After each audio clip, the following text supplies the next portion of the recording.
supported by Verso Studios, created locally and shared with the world.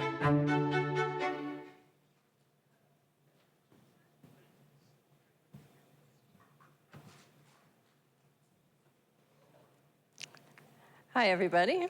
I'm Carol Erger-Fass, and I'm the exhibit curator here at the library. And I want to welcome you tonight to our reception and artist talk, celebrating our 3 new exhibits. I guess most of you haven't read the library's strategic plan, and honestly, that's fair. But it does say something I think is worth mentioning here, and that is that the library is dedicated to supporting creative expression and bringing in diverse perspectives. Tonight, we've got 3 artists who do just that. In Heirlooms, Jodi Brown Steifel uses painting to explore real, raw complexities of life. Focusing on motherhood, her themes are serious: postpartum depression, anxiety, generational trauma. But her colors are bright and vibrant, and her compositions are whimsical and full of minute detail. So what comes through isn't despair, it's lightness, even irony. In The Living Infinite, photographer and Staples High School grad Chloe Ellison uses vintage 35mm underwater cameras to explore marine ecosystems. Inspired by Jules Verne's 20,000 Leagues Under the Sea, her photographs are ethereal and mysterious. Close-ups of crabs and starfish, kelp drifting in diffused light. And they ask us to look more closely at the world and environment around us and think about what role we might play in its future. And then, in Streetlights and Sanctuaries, Sain't Phifer, who paints under the name Saint, focuses on Black childhood, joy, and everyday life. He picked up his paintbrush for the first time at 34, and his brushstrokes are loose and rough, but somehow that roughness says more with less. His paintings carry us back to a simpler time before phones and social media, when imagination and community and neighborhood were the whole world. It's the quiet beauty of ordinary moments. 3 artists telling 3 different stories, each with their own point of view. But that's the really great thing about storytelling. Details change, mediums change, but a good story is universal. Our always inspirational moderator tonight is Miggs Burroughs. And before I hand things over to him, I just want to thank the library's art committee for everything they do to make these exhibits possible, and Verso Studios for producing and recording tonight's event. We have time for a Q&A after, and since we're recording this, we ask that you come up to the mic that's over there so everybody can hear your questions.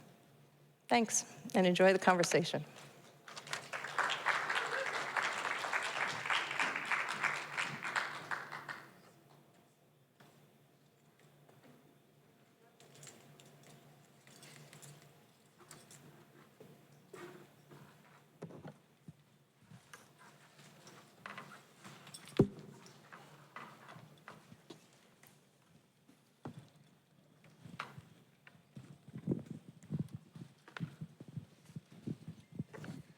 Thank you all for coming, and thanks, Carol, of course, for excellent curation. And the library, as she said, supports the arts, cultivates the arts. And thanks to the crew here, I think it's maybe just Dave and Eric who do a great job, and who's up there? Oh, yeah. So what we're going to do with 3 artists, there's lots of work. I don't know if we'll get to it all. So I thought we'd do it in little segments. So I'm going to go, we're going to start with Saint and show 5 of his images, and we'll talk. I encourage the other artists to chime in anytime they want. I'm not the boss here. You can ask whatever questions you might want to ask as we go along. The audience can ask afterwards. And so we'll just go, 5 images with each artist and rotate and keep going until we run out of images or run out of artists. So let's, what's interesting, and I always showed, maybe I have this kind of weird obsession of trying to find a common thread. Carol might have her own motivation for who she chooses, and but I find there's something that will be maybe evident as we go through. So you can see a little monitor there, so we don't have to strain our necks to see what's up. But it's fun to see how big you ever seen your work that big? No, not at all. Is this someone specific? This model? No, this is the title is Black Belle. I feel like a lot of growing up, all the heroes were white, so it's my time to turn them black. To be honest with you, so this is where this pretty much comes from. So. Yeah, this is Black Belle, Beauty and the Beast. Yeah, that's where they come from, for sure. Because we'll see later, there are other portrayals of some famous black women. This photo here is just a reference photo from something on Instagram that I found. And I just wanted to kind of challenge myself with my art mentor, Ayaba, kind of challenged me to say, a lot of times my artwork will have plain backgrounds. So this is my first opportunity to kind of create a background. He always asks me, like, where do these creatives live, or where do these characters live? So this is my kind of like first introduction to that. So that's where this comes from. So it says, and Carol mentioned, you didn't start painting until you were 34. Yeah.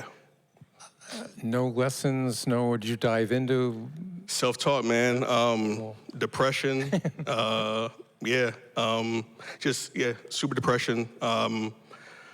Thinking about committing suicide if I could be, a little dark, sadly. And for some reason, art chose me, so here I am. Yeah, I mean, I don't know, it's terrible to have to name a style, but, it's your own style, so there's no, which is great. Time is a great, and you come up with these phrases, time is the only luxury? Yeah, I think this kind of almost ties into time flies. Just having a son who's here tonight, moments are fleeting. So it's like, it's precious, everything that we have. Like, we lose people, like, we outgrow people, people outgrow us. So it's like, it's the only luxury. And obviously Rolex being the standard of society, so to speak. So yeah, that's where it comes from. And anytime that you see baby blue, that's my mother's favorite color. She passed away from cancer in 2007, so I always try to pay homage to her. Oh, just that little patch? Yeah, just a small little patch. I'm thinking about her. So here's a famous, and I did look up this, I had not known of Joyce Bryant, but... Thank you. Joyce Bryant was, again, beauty was white, not necessarily, it's always black. So just highlighting Joyce and what she was, she kind of traveled around the Chitlin circuit and kind of like performed in small nightclubs. So I just wanted to highlight her. She was considered the Black Marilyn. Yeah, I mean, if you look at Google her and look at Google Images and look her up, I mean, she's a beautiful woman. Right. And you could almost actually, see Marilyn in her in a way. I mean, you can see she has that same kind of facial structure. Right, right. So this is kind of like one of the first pieces where I kind of ventured out to, this is like a 36 by 48, so it's pretty big in size, so just exploration. And so when you say self-taught, I mean, just started pushing paint around until something came out? Yeah, I mean, just trying to maybe look at a reference photo and just try to emulate it the best way I can. And that's kind of like how I still to this day, just practice. I don't really sketch. Everything that you see is kind of like improv more so than anything else. Yeah, that's where it comes from. Like, I do something called blind drawing, where literally, like, you look at an object, you just draw it out, and then kind of go from there. And then, yeah, these are the end results, I guess. Can I ask, how long does it take you to, like, start to finish to make a painting? A couple hours. Like, the pieces on the wall probably had before coming here, like maybe 2, so there was a deadline of the 31st of last week. And I kind of created until like 5 in the morning, so it's all within the same day. If I have that Nothing thought, like pressure to like make diamonds, right? Yeah, for sure. So it's a lot, but I wouldn't want it any other way, to be honest with you, because it just helps. I guess the pressure back against the wall, fourth quarter moments, you kind of just show up and show out. So that's what I try to do. I have a question for you. Sure. Something that I found, I guess, relatable, but I don't know if it was in the same vein. I don't know if I'm using this right. But you said not to be sad, but you said that you were falling into depression and you were like suicidal. And I feel like these are two things that like artists in general have a very familiar understanding of. Right. Would you say that I can only do this by relating, sorry. No. But like, I know for me, like art gives me a reason to live. That's really fucked up, but like, for sure. gives me a reason to live. Without it, I think I would just be like running the hamster wheel. What is it about art that you feel like saved you? Because it's a very common theme, right? Like it saves people. I mean, just the exploration, and I think being a father, being a friend, as a father, you have your child to worry about, right? So it's like his world. So a lot of times, if he comes to me with an emotion, you have to kind of like cold turkey yourself and kind of like adapt his emotion to kind of figure out what's going on with him, so he can kind of be a better person, right? So it's like, then a lot of times as creatives, where it's a solo sport. So you're your worst critic, you're your best friend, you know what I mean? So there's a lot of doubt that creeps in there. It's like, it's a roller coaster ride. It's always this up and down, ebbs and flows of things. So I think if I didn't have art, I wouldn't have myself, if that makes sense. Like I wouldn't be able to like function. It's freedom. It's sometimes I'm not the best in terms of articulating myself. Thank you. I'm not the best at articulating myself, and I think art helps me communicate with people, if people understand the artwork, if that makes sense. Totally. I'm always in a rush, so that's why the art looks erratic. Also I try to simplify it, but the best way I can, if that makes sense. So as life is messy, I try to be as simple as possible. Would you say that your son, how old is your son? He's 20, he turns 21 next month. Okay, would you say that you're having a child kind of helped you to like think back to childhood, or? Not necessarily. I think what helps me with my son, or my son helps me with, I think I can't tell him he can be anything he wants to be if I'm not doing the same thing. Then I'd be a hypocrite. So he challenges me, he kind of becomes better, I become better, and vice versa. So it's like this push-pull relationship, if that makes sense. Like I push him to be better, like you know what I mean? So it's just like a weird dynamic. So he kind of came at the right time, to be honest with you.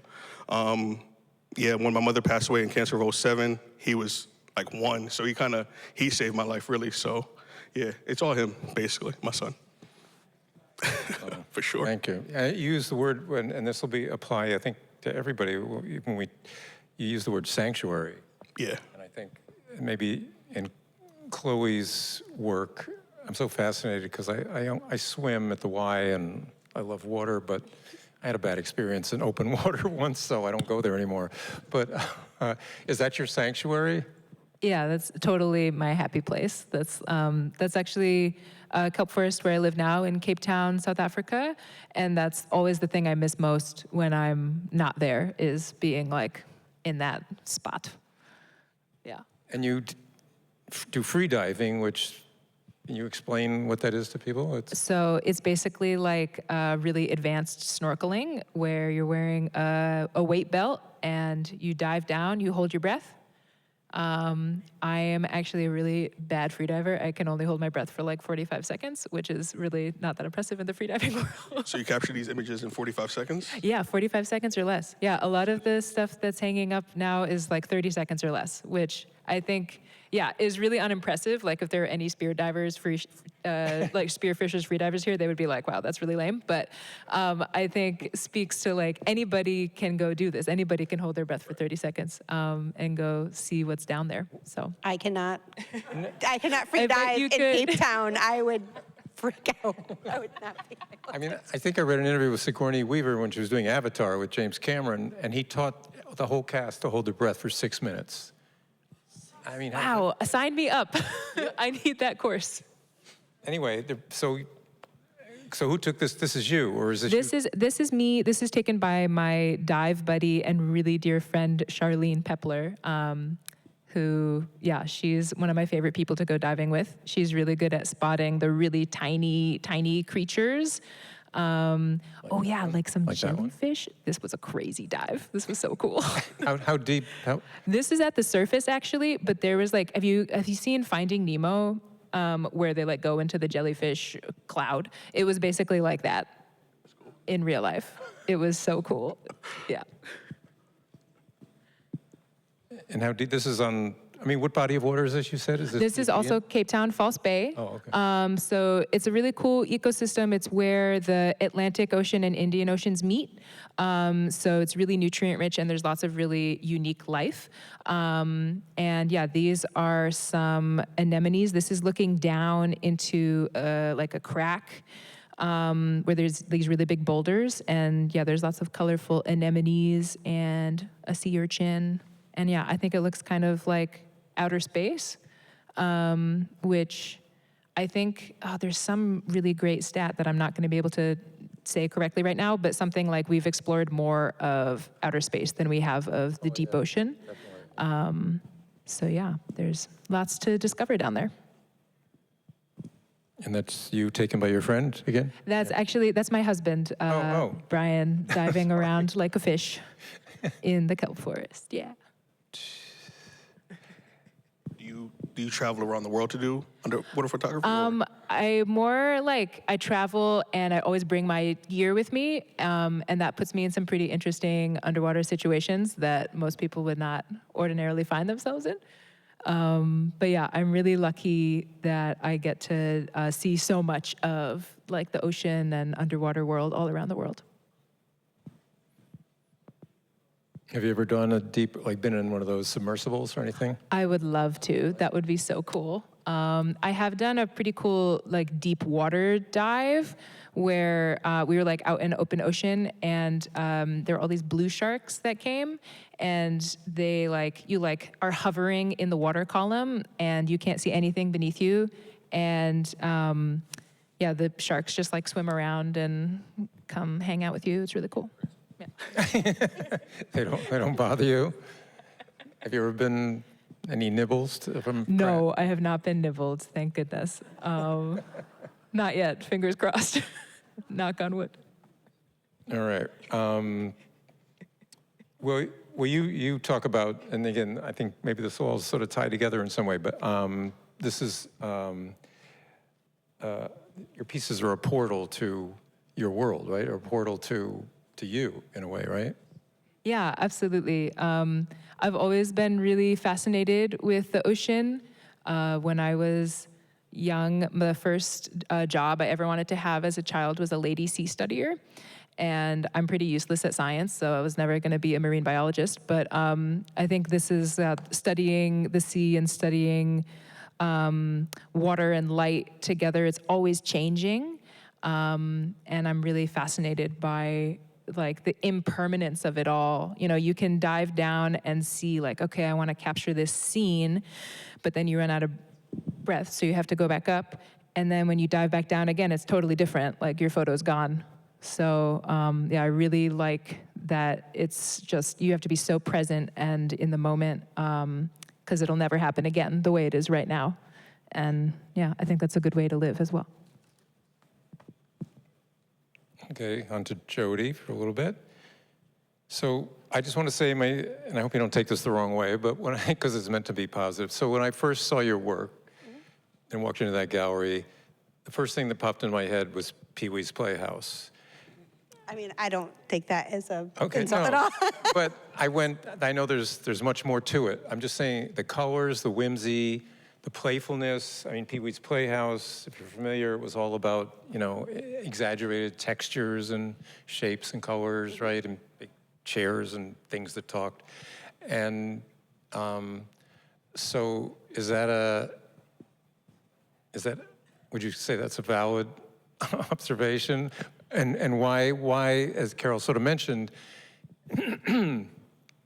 there's an undercurrent of, you know, despair that brought you to that place, right?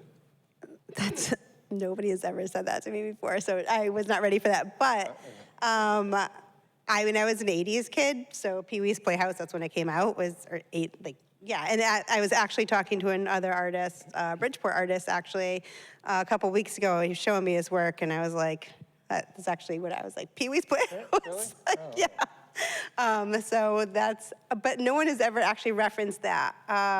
There is an irony to my work. There's definitely got to be like some pop. And I mean, everything about me, I'm very like pattern forward, color forward. Part of it is because I'm an intense person and I am very neurodivergent, and like I like texture, I like color. I need to be like punched in the face a little bit with it. But part of it is also because there's like a tinge, at least a tinge of anxiety in all of my work. And I want it to be aesthetically pleasing, but I also want you to be like uncomfortable. Like I want you to feel what it's like to be neurodivergent. I want you to feel what it's like to be overwhelmed by life. I want you to be uncomfortable. But also I want you to also like, it's kind of a joke, but it's kind of not a joke. Do you know what I'm saying? Yeah, well, it's like a supercharged reality. I mean, there's so many, you know, I mean, even this piece, that you want to reach out and what is that made of? And you want to touch those are seats, I guess, right? These It's stuff. It's a 1984 Jeep Cherokee. It was one of my mom's best friends had this Jeep Cherokee, and it was like those big fuzzy like shag seats, and they smelled like cigarettes, and there were cigarettes everywhere, and you were getting like burned. And we were at like, we'd go to the lake and come back, and you had like, you know, that wet shag stuck to you. And I don't know, it's a piece about childhood, and you know, even like the cigarettes are supposed to be kind of pretty, even though it's an ashtray. Yeah. No, well, colors are very obviously an emotional trigger in themselves. So this is you in your domain, in your sanctuary? Yes. That's my studio. It's like a very fancy shot of my studio, yeah. Do you listen to music when you're in there, or anything? You have a special, I don't know, you know? So that's actually an interesting question, because sometimes I listen to music, but I also find that I read a lot, and like I go between, this drives my husband nuts, but I'll go between like Kindle and audiobook, and I've learned that you could both read and audiobook at the same time, so now I'm just full on, but like, so sometimes I'll listen to my audiobooks. So I'll make these pieces about my family or about something I'm going through in my life, but I can remember like exactly what Stephen King book I was listening to and what was happening. So I have these divides. I was just talking to someone about this the other day. I'm like, I'm wondering if like, because I like a lot of horror, I like a lot of messed up stuff, and I'm like, I wonder if this is like sneaking into the work, because it's very opposite of what. So I have a question back. So you're reading a book and listening to it. Is it the same book? Mm-hmm. Oh, Yes, okay. I have problems. I don't know if you're listening, reading Moby Dick and listening to Beowulf or something, you know. I am not that skilled. I can barely stay focused on one thing. I need, But it could be music. Like recently, like the past couple of weeks, I think any woman in their 40s, like you start to like lose focus sometimes. And so there's been a lot of music, and it has to be like dopamine music. It's got to be fast and quick and give that, And this, I assume, is a winter's day out, the one we're looking at? Yeah. Branches, This is more recent. And I want my work to be a little bit more abstract. So I'm trying to abstract it a little bit more, but also my work's autobiographical. And since, you know, a lot of my work is about having a young baby, it has colic, and all these things going on. It's a lot more intense. She's a little bit older now. Things can, like, we can breathe a little bit more now. But it did impact your work or your style? Of course, 100% it did. My style changes, I guess, with series and with whatever's happening, but having a baby, you have to be, like, quick. You have to just get the idea in, this is what's happening, this is what I want you to feel, and move on. So is that a baby carrot? Are these representative of baby toys? And Those are her toys, yep. Those are her toys, okay. These bigger paintings took me about 6 months. And I would go upstairs and there'd be like a new something. And then I would be like, all right, well, I'm gonna put that in. So I would just add these as we go. Yeah. Sorry, go ahead. Is everything first like player mode almost with your paintings? Like it's always from your, obviously, perspective. Oh yeah, I'm point of view? Yeah. Yeah. 100%. I want you to be in my skin looking at. I want you to feel what it's like to be. Standing in your shoes. Yeah, I want you to have the anxiety, the joy, all of it. Yeah. Gotcha. I like it. I really love the texture in your paintings. I think it's so mesmerizing, and as you said, very like overwhelming and like intense, but for me in a really good way. I'm curious about how you create the different textures. Is it like, do you use the paint itself? Are there other mediums you play with? Is it like how does that process look for you? So I tried to use another medium. I tried to use, because it's obviously cheaper to use the molding paste and stuff, and with the Fibonacci spiral with the pubic hair that goes in the spiral. That is my favorite one. I love that one so much. That one I did use a molding paste. That's the only time though, because part of I mean, I don't paint to make money. It's not making any money. I'm painting to process things, and I'm painting to escape, or I'm painting whatever. So part of the texture is, sometimes I'm like, it needs this texture, but sometimes I'm also like, I can't stop my little ADHD brain. We need to make this frosting right here. I need people to be able to touch this. And I can't do that I can't do it with the molding paste all the time. Or when I do it, then you paint over and it's this weird coating. It's not the same for me. I need it to be this oily sculpture. Yeah, it really pulls you in. I mean, who walks into a room and pays attention to the grain of the floor? But there's so much going on here to experience. Anyway, back to Saint. Go to second round of here. Portrait of a Black woman, a specific one, or just an imaginary model? I forget, this is so long ago, but my uncle, I used to go over his house every Thanksgiving, and we'd eat, and then I'd always go lay down in his bed, and he would always have a portrait of this person or this figure. So I just kind of recreated it in my own manner. This is about when I first started painting, so 7 years ago, I did this. And your choice not to put is there there's a faint, you could project What's that, a face? A face, yeah. My earlier works, I didn't have faces because I didn't have faces because I wasn't confident enough to make eyes, noses, and mouths yet. So I just kind of left them blank, and I wanted the person to kind of see themselves in the images themselves. So that's where that came from. Well, this one certainly has very expressive and. Yeah, we all know who this iconic figure is, being young, gifted, and Black. So just being iconic, and this is honestly funny enough. This is the first face I made from a side profile. So shout out to Nina Simone. Also, side profiles are very difficult. Really? Yeah, you don't understand how long it took me to kind of figure this out. But for my first time, but yeah. Yeah, Crazy. it's your choice to kind of saturate it with, the red and the white and above and below. It's more than her clothing. It's just kind of the heat. It's honestly all improv. It was the portrait I kind of referenced was all black or all red. I'm sorry, and I didn't want to do that, so I kind of just put my own spin on that as a creative, as we all do. Kind of speak through it from your own voice. I don't know. This was part of the Norwalk Art Space piece that needed to be done. This is around the time I kind of broke up with a person I was dealing with, so obviously. The blues, really. So sadness, playing a guitar. I don't know how to play a musical instrument, but it just felt right to do. So this is where this comes from. Can I ask a question? Sure. What is that little thing on your shoulder? That is, he was wearing overalls, or I'm wearing overalls, so it's just kind of halfly done. No, she had that little black, and it was like a sketch. He's sitting in a chair. Over your left shoulder. The illusion of a chair. Oh, that's part of the chair. It's an outline of a chair. I'm sorry? It's a post of the chair? Yeah, correct, yeah. Okay.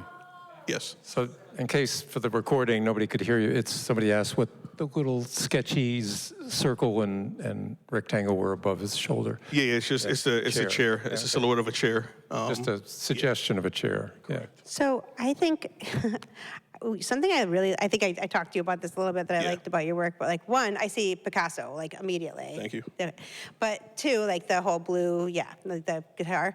But I don't want to, what I really, really like is this beautiful, that post being just like the faintest little like drawing in there, but then also this great like waxy thick like guitar and the shirt up against this like, I don't even know if it's like paint or whatever you did with this pants. Oil pastel. I love that. Thank you. Like that combination, those three things are so sexy. I love that. Thank you. It's mainly like acrylic, and then I just always kind of base it with oil pastel. It looks so good. Kind of create the color or the richer color, if That's a possible. beautiful combination. Thank you very much. That's gorgeous. Thank you. And that blue is the exact same shade as your hair. You realize that? Right, the turquoise. Right. You know, that wasn't even what was getting my attention. It was the pants against that waxy shirt and the waxy guitar. But I do have a problem. Like, I have an obsession. Does it change? Does it, if I don't, am I asking? Or is that? For a while, I had my students. My students were picking it out. But then, like, it's been summer, so I'm doing what I want. It's supposed to be a little lighter. It's a little intense right now, but. This one is, it's kind of like a play on taps. I mean, obviously, sadly, when our soldiers go to war and they kind of come back, we kind of have to play taps. So this is just the fallen black soldiers that are out there that are in every ghetto, every hood that's out there in America that kind of go unseen. So this is just paying homage to them. He's wearing socks. He's wearing a Bulls jersey or Bulls shorts. So in the stock market, when something's bullish, that means it's upward trajectory. So black community is on an upward trajectory. So that's where this comes from. And it's just a love letter to black folks. Wait, I have a quick question, sorry. Sure. So can you go to the last one really quick again? That one? So you have this pocket of blue in the corner, right? Okay, and then can we go to the one that we were just talking about? You have a pocket of blue again. No idea. You should look into that. Okay. Yeah, no idea. You have these little windows of blue. Yeah, I mean, so the blues are, like I said, my mother passed away from cancer in 2007. Her favorite color is baby blue. So I always try to highlight her in whatever piece I'm trying to create. Okay. Yeah, so it's just maybe paying homage to her. Or it is paying homage to her, for sure. Yeah, because it's just like, you even have one in the corner up here. This one, again, is, I feel like me growing up in a single-family household, because of the fact that my father passed away at a young age, I feel like a lot of black families aren't united anymore. Whether it's the jail system or whatever it is, it's like we're not tight anymore. So therefore, I just wanted to highlight us in every way possible, because there is that out there, and there are black fathers that are present and also good husbands at the same time as well. So that's where this comes from.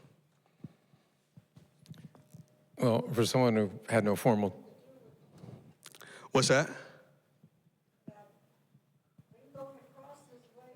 It's an arm. Oh, he's just interlocking hands with his wife at the same time. It's just elongated, if that makes sense. They're kind of intermingled. Yeah. I mean, again, for someone with no formal training. I'm trying to figure it out as yeah. Got you. She asked about the arms, but I like, because you almost don't know where one body starts and the other leaves off. Gotcha. It's all just One singular family. motion. Yeah, for sure. Yeah. One family. It just signifies love, it Right, looks like. exactly. Yeah. Tightness and oneness and things like that, for sure. And And, that- obviously the little girl looking up and inspiring to be what her mom and dad are, and just being embraced by, obviously, love. Yeah, and this red, like ruby slipper almost, it's just this, Yeah. brilliant focal point. Yeah. Right. Were you thinking ruby slipper, or is that just me? No, just try to match the color with the kind of like, she has like flowers, like red flowers on her dress. So I just try to, make her stylish a little bit. I like now, knowing about your mom and kind of her presence in your pieces. I like now knowing that she's also in this piece too, even if, Right. like in the background, and how she's always there in your life as well. I think that's Absolutely. really At the same, yeah, beautiful. for sure. Thank you. Back into the water. Let's dive deep. Is this a luminescent jellyfish, or is that just the lighting? Do you bring lights with you to shine on a creature? Sometimes, yeah, I have a strobe. I try to use natural light when I can, but it's kind of dark down there. So yeah, sometimes you got to bring lights. This one, I believe I had a strobe for, yes. and then it kind of brings into also like the top of the water. So it's right at the surface.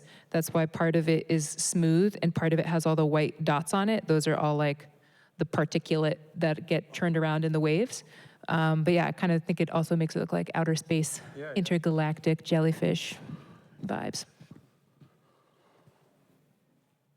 And this one, I love it. It's very ambiguous. I mean, this could be the Amazon rainforest, right? Yeah, it's the kelp forest, or they call it the Great African Sea Forest in Cape Town. Yeah, it's a really special ecosystem, and part of what I really like about it is, like when you're diving on a coral reef, or even around here, you kind of have these like meadows beneath you, and you swim down and you like cruise through, but you're very on top.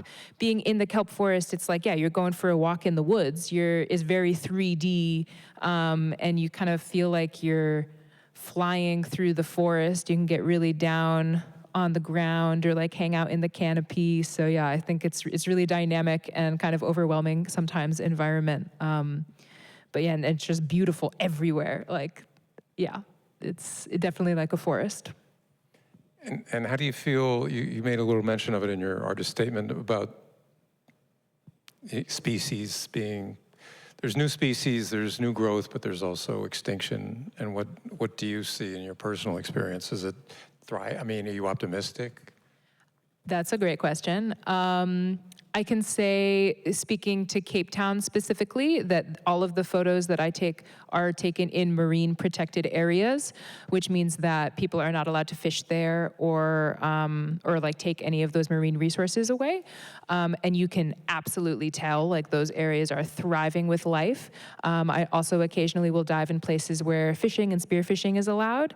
And I'm definitely not like anti-fishing or spearfishing. I actually think spearfishing is very cool, but you can definitely tell that those areas are they're kind of spooky because you know that there should be things around, but you feel kind of alone underwater, and that's kind of a scary feeling.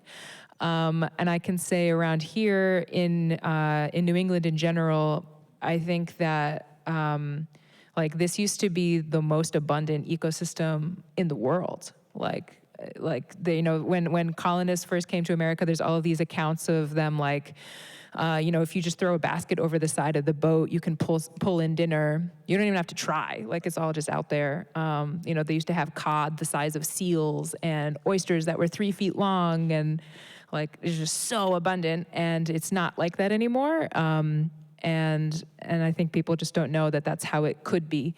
But I also think that people are doing a lot of work now to restore the ecosystem and yeah, kind of work with what we have. I don't think you can bring back the past ever, but I think that you can use the past kind of traditional knowledge as inspiration for the future and where things could go. So yeah, I think you have to be hopeful about it. Well, you certainly, celebrate it. So hopefully that's also something people take note of. This is a stingray. Yes, Did I get that this right? is a stingray taken from the top of the water, so the canopy, on a really good visibility day. This was in a really cool old growth kelp forest, so there was lots of kelp and lots of like crusty pink things growing on the kelp. So yeah, I guess that makes a great habitat for stingrays. There's lots of stuff for them to eat down there. But yeah, I like this. This one also makes me think of outer space, like a flying saucer moving through the... Yeah, I mean, some of these looks like, you could see a butterfly go by. I mean, they're just so interchangeable, the environments.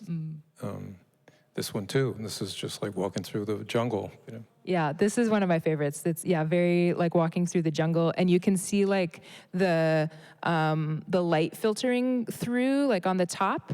That's usually because of like there not being such great visibility in the water. A lot of people do not like diving around here or in Cape Town because they say that the visibility is not so good, but it does really beautiful things with light. So yeah, I think that kind of encapsulates that. Okay, back to Jodi's playroom. Playhouse. So is this a it's dark. Is it a nighttime scene, kind of dusky? Is that the? So this is from when after I had my daughter. She was a baby, and the only time I could get into the studio is if I got up at like 3, 4 o'clock in the morning. So I spent a lot of the middle of the night kind of by myself. And if you're a parent, you know that like there's constant noise and your brain, like thinking is sometimes impossible. So this is my time of like, yeah, like the sun is rising, I have my tea, it's quiet. And I can actually like think about what I'm gonna go do in the studio. It's like right before. So I'm trying to capture like that magic of like when you are in that flow state and you're starting to get there and like, you're like, okay, now I'm ready. I'm gonna go do this and I know what I'm gonna go do. So I wanted that like kind of magical, mystical.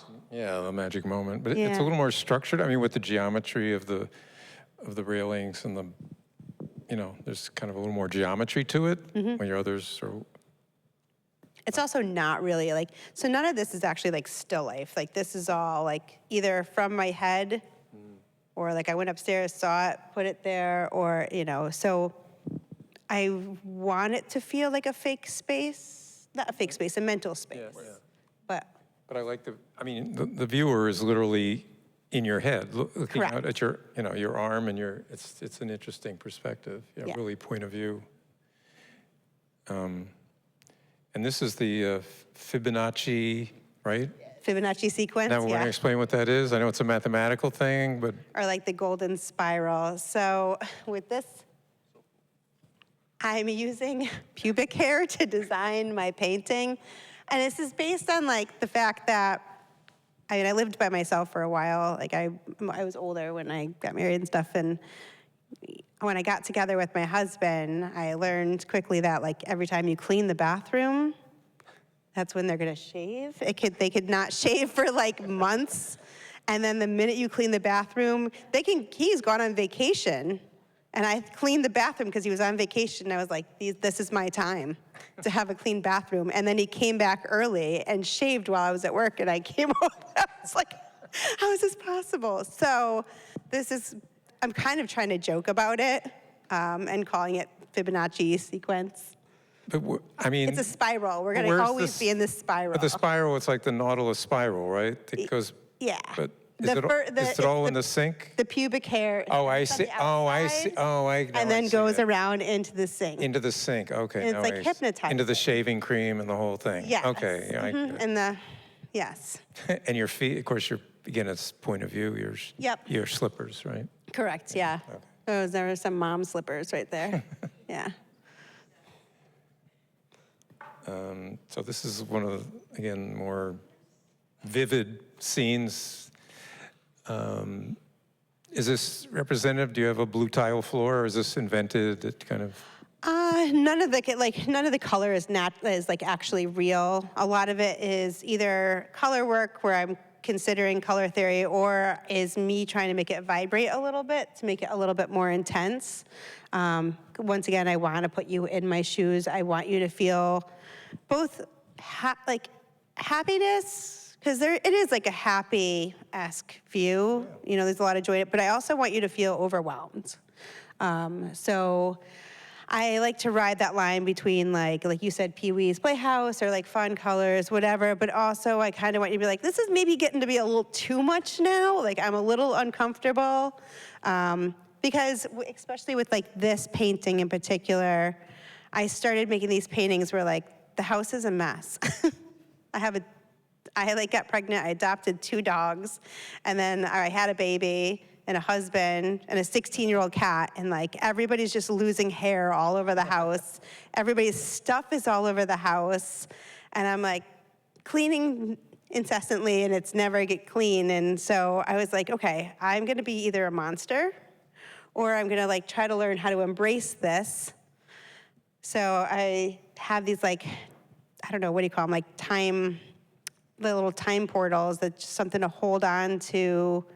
This stuff represents like a portrait of my family at this time, right? The cat is there, and the cat's only gonna live for so long. There's like particular toys. Those are from a distinct time in our life. So I'm trying to spin this for myself and fall in love with the mess. It's not really working, but I'm working on it. That's a good alternative to cleaning it up, is falling in love with it. Well, I Yeah. do clean it. It No, just, but I relate to that. yeah, it just comes back so fast. That you That was me working on it, actually. on that same painting, yeah. And is it, how long can you go? I mean, can you have your intense focus for hours, or do you have to take a break every? So that's like, that changes. I mean, when I was younger, and especially like when I lived in New York, I could do like, 16 hours in the studio, and I would take like a nap, and then, but I was also young, and then I could go work a job, and I could go do this, and I could go do that, and I didn't need sleep. Now I'm 42, I need to sleep, and I have a kid, and, I have like crazy ADHD, so it depends day to day. Sometimes I can hyper focus in there. Sometimes, I don't know, I breathe wrong on the painting and I have to leave the studio for a few hours, so. And this is just a beautiful little still life, but why, it's on a table, which looks like it's interior, and then you see these branches, so is this just kind of a dreamscape? This is, yeah, it's basically, I mean, it's all mental, but it's my kitchen. It's like the same thing. And for a while, I had just all of my plants covering the kitchen table, which my husband loved that. He loved eating with plants in his food.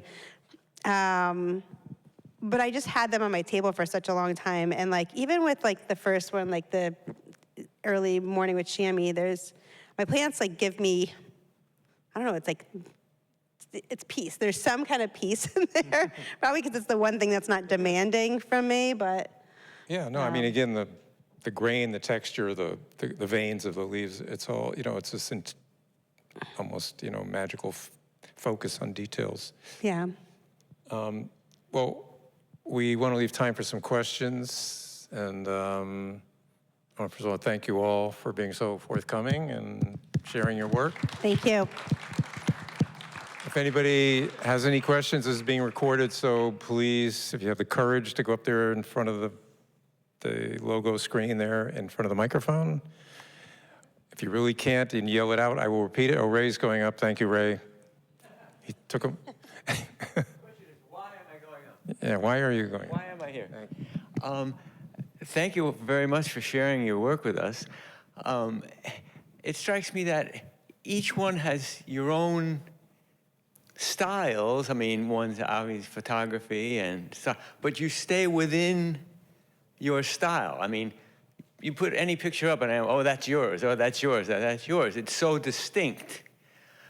It just comes from you and it comes out that way? Or do you ever try to go do something different? Or do you enjoy being in that style? Is that a question? Sort of, yeah, I guess maybe yeah. Have you ever tried a departure? I've definitely tried to emulate someone else, but I mean, it's not my voice. So I always relate back to who and what I am. So I've definitely tried for sure, but it just doesn't speak to me. And those are the pieces that never get seen either. So, but for sure I do. Yeah, I think for me, I'm shooting on 35 millimeter film, so I'm very constrained by what like my camera is capable of and what the film is capable of doing. But I really enjoy the challenge of like expanding the boundaries of what that could look like. So I think definitely like my purpose with shooting film underwater is to create as many images as possible that are like exploring the boundaries of what is possible within that medium, but because of the nature of the environment that I'm shooting in and the film stocks that I'm using, I think it always will have this kind of cohesive style, which I think is fun because then you get to explore, but it's also always you and always your expression. And I think doing it more has helped me find my own voice within underwater photography and creating something that feels uniquely like me. My work I have so many different painting styles, and I actually sent actually a bunch of different things. There's so a that's some very of my different one. older work. And that's when I didn't have a kid, for one. But also, I guess it depends on who it's for. Like this was for, I don't know if you guys know BJ Ryan's in Norwalk. So I worked for BJ Ryan's pub. I was like a bartender there for like 10 years. And this, I did a bunch of the regulars. I painted a bunch of them and I sold it and gave a percentage to, they have a scholarship program there. So I had to paint in a style that your average bar regular is going to want to purchase. And so I made these, they're 8x10. I sold them for like $200, gave a bunch to the scholarship. So yeah, it depends on what the venue is, who I'm making work for. If I do commissions, which I haven't done commissions in years, oftentimes there's a lot of realism in them. But as for right now, the style of my work is like kind of like get in, hit it, but also it's colorful. It's got the pattern. It's got the overwhelm. It's got the whimsy that I need to kind of play with the irony. If I made it really realistic, you'd be like, why is she painting this trashed house? Like, what's happening here?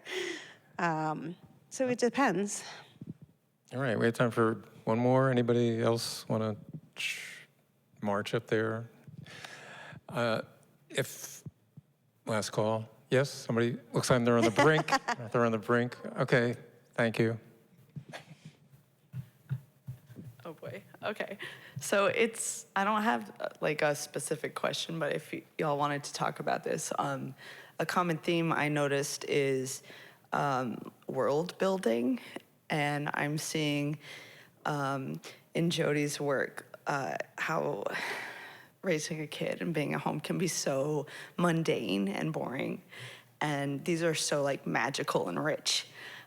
Just like looking for those, bright moments of things. And in the photography with like the dying ecosystems or polluted life and just how the light is coming in and it's so beautiful. And then you're talking about space, and then Saint, in your work, you're creating like spaces that didn't exist for Black people before. And kind of, even the one that looked like Picasso's work, I just appreciate that you're self-taught, because in academia, it's so whitewashed. So all this creating space for yourselves, finding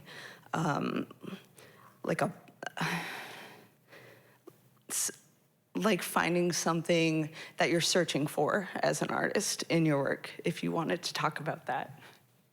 Well, I want to thank you for finding the theme that I was looking for, the world building. You all have created these worlds, which is amazing. Do you want to comment on what she said, which I think was a great observation? Dang. Thank you for the question. I think for me, growing up as the only child, I think a lot of the artwork comes from more so isolation. That's why you only see a singular figure in my earlier works. And again, friends have challenged me to kind of like incorporate other things into the worlds that I'm building. But the through line is definitely Black stories go untold, so I definitely want to highlight those whenever I can. And yeah, that's pretty much it. Thank you. Becca, you know me, and both me and my daughter, like my imagination is, I think probably live in non-reality more than I live in reality. And plus I read a lot, and so world building is huge. So I think a lot of it is point of view. So I want you in my world, right? I want you to be in my mental space. I want to torture you with me. So I have to build up so that you can be, you can't escape, right? Yeah, I think that's a really beautiful observation, and it makes me feel like this is great serendipity to be sharing the show space with you two and be like, okay, there is this theme. I think it helps me to like understand my work in new ways. So I think that's really beautiful. And I think, definitely a big motivation for me is going out and collecting photos to like expand this vision of what I see when I'm underwater and to be able to help other people see that too. So it's really satisfying when you're like, yes, I finally nailed the jellyfish. Like, oh, I got that for the collection. And like, now I can build this into something that's even bigger and more understandable for other people and for myself. And I think that constant creation of that world is really exciting. So yeah, I really love that theme. Thank you for sharing that. So actually, I'm sorry, but I was thinking, like, I know, like, when I hear Cape Town, or like anybody hears Cape Town, we're like, sharks. A shark is gonna eat you. Do not go in that water, sharks. And not one, I think something that I appreciated, like, along the theme of, like, world building was, like, there was not one shark. Like, thank goodness, right? Like, because that would be scary. Exactly, but you kind of let us, like, I know that, like, I would not want to dive in Cape Town because I'd be like, I'm gonna die immediately. Like, I'm not gonna make it. And you made that, like, you made it so we can come in and we can see it, and it's beautiful. It was so beautiful. Thank you. Yeah, You all invited us into your worlds. yeah, and I think speaking to the sharks thing, like, I think that can be the predominant thought, and it's like, oh, I can't go in there because there's the one thing that could get me. And for most people, that is a great reason to not go into the ocean. Respect that. But I think then, like, you lose sight of all the little things that are in there that are not going to hurt you, and it's like a really exciting and wild feeling to always be going out there and knowing that, like, I'm entering this other space where I could die. Like, I don't know, for like, it can be very dangerous, and like, yeah, it feels really wild and exciting, and I think makes things feel extra beautiful. It's a very addicting feeling, so. And I think, like, me and you talked earlier, and, like, immediately, I understood. I was like, oh, yeah, I get that. Yeah. Well, thank you. Thanks, everybody. Again, Thank you, guys. thanks for coming. Thank you all.